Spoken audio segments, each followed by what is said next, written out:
বিতাড়িত স্বৈরাচার আওয়ামী লীগ এবং তাদের যে বিদেশি প্রভু যারা আছে তাদের এই প্রচেষ্টাকে আমাদেরকে নস্যাৎ করতে হবে, অবশ্যই নস্যাৎ করতে হবে।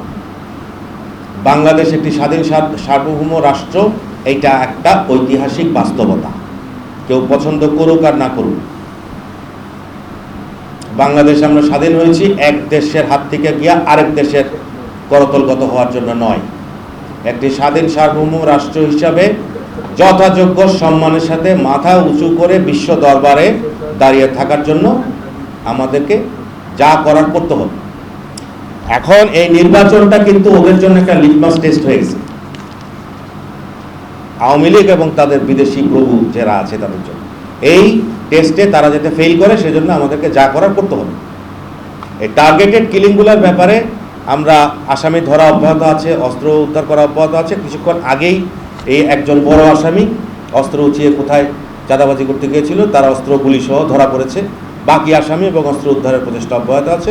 আশা করি আমরা বিকাল বা সন্ধ্যার মধ্যে আপনাদেরকে বেশ কয়েকটা সুখবর ইনশাল্লাহ দিতে পারবো।